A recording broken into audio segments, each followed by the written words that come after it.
Russian fighter jets violated NATO airspace after Estonia tried to detain Shadow Fleet tanker. The situation is really very serious, Estonia foreign minister says.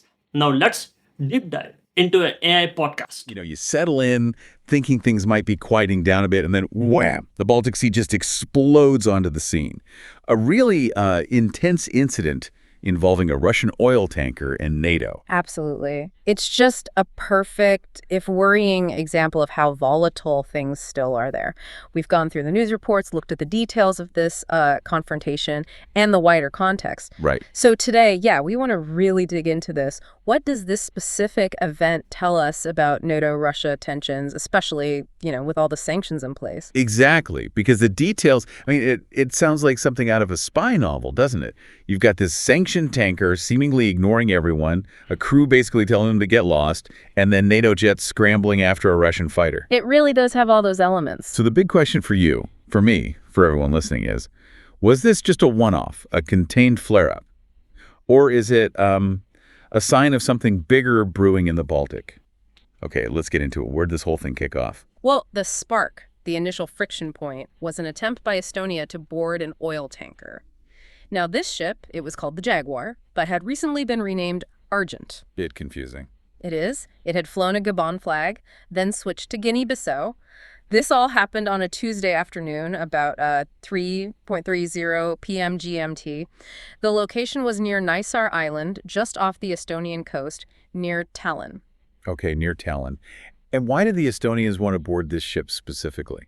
Well, the official line was that its nationality wasn't clear and they needed to check its papers, standard maritime stuff, you know. Procedure, right. But let's be realistic. The underlying issue, the strong suspicion, was clearly about dodging sanctions, Western sanctions against Russia. Makes sense. And the Estonians, they didn't just sort of politely ask, did they? They brought some serious hardware. Oh, definitely not subtle. They deployed quite a bit. Initially, a patrol vessel, a surveillance craft, an A-139 helicopter. Oh, okay. And then later, they added an M-28 Skytruck plane for monitoring, and even their warship, Papa 6732, was involved, issuing orders to the tanker. A significant presence then.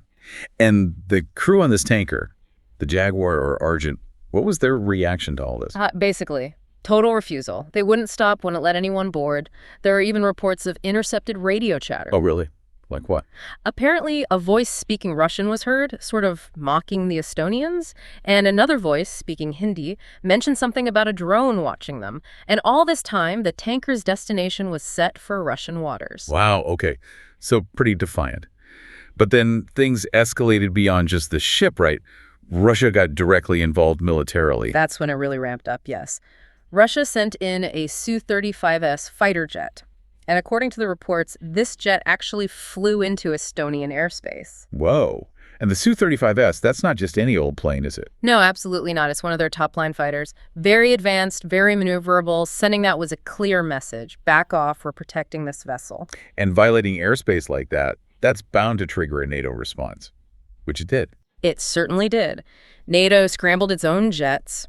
Reports specifically mention Polish MiG-29s being involved. Polish MiGs. So then you had a direct encounter. Yes. A tense situation unfolded over the Gulf of Finland. There's talk, even some visual evidence apparently, of a Polish MiG actually tailing the Russian Su-35. That's close. Very close. You don't see that kind of direct interaction between NATO and Russian military aircraft very often. It really highlights how easily things could spin out of control, even unintentionally. Yeah, absolutely. But despite all that action in the air, the tanker itself, it slipped away. It did. Despite the NATO response, the tanker managed to reach Gotland Island, which is Russian-controlled territory in the eastern Baltic. So Russia got what it wanted in that sense. Well, from their perspective, yes. Some pro-Kremlin media, like Izvestia, definitely framed it that way. A victory, a failure of the Estonians. They even claimed the Estonians tried and failed to land troops by helicopter. Which the Estonians deny. Well, the Estonian Navy commander, Ivo Vurk, his statement was more measured. He said they decided using force wasn't necessary in the end, and they just escorted the ship out of their waters. Right. Two sides to every story, as always.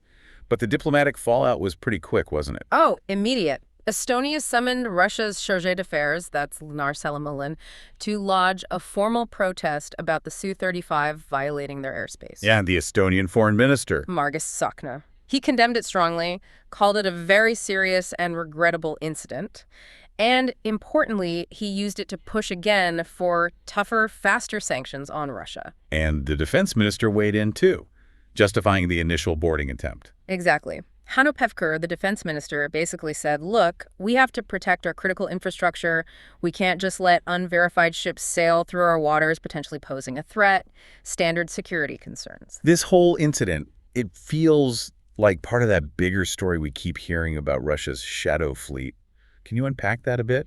Yeah, definitely. The Shadow Fleet is basically this growing network of oil tankers, often flying flags from countries that aren't rigorously enforcing Western sanctions. Flags of convenience, sort of. Precisely. Russia uses them to keep exporting its crude oil, getting around the restrictions. They use tactics like turning off their AI transponders, the tracking systems, to hide where they are. Sneaky. And like we saw with this ship, the Jaguar Argent, they change names, change flags. It makes tracking and enforcement really difficult. It's a major challenge for the sanctions regime. It might force Western countries to think about much tougher enforcement. Otherwise, the sanctions lose their bite. And this specific tanker, the Jaguar, it had a history related to this. It did. According to the Aquasis database, which tracks ships, it was already sanctioned by the UK. Oh, okay. And the fact it changed its name and flag back in February, that strongly suggests it was doing exactly that, trying to slip through the net and keep operating despite the sanctions. And this whole drama in the Baltic, it's not happening in a vacuum, is it? There are wider worries about Russia's military posture up there, especially near Finland. That's a really crucial piece of context, yeah.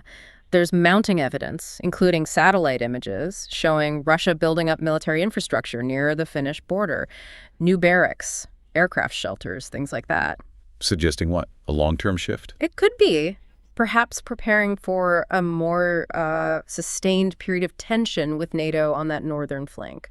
And there have been specific warnings, too, not just about a general buildup, but about the kind of trouble Russia might stir up. Correct. There was a recent Finnish government report, and it echoes what some NATO assessments have been saying.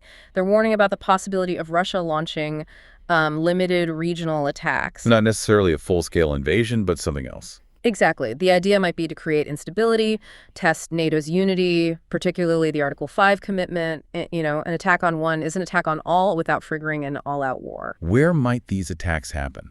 The report mentioned possibilities like the Norwegian coast, Finnish Lapland, the strategic Swedish island of Gotland, and, of course, the Baltic states themselves are always a concern. Okay, so you have this backdrop of rising military tension, close calls in the Baltic.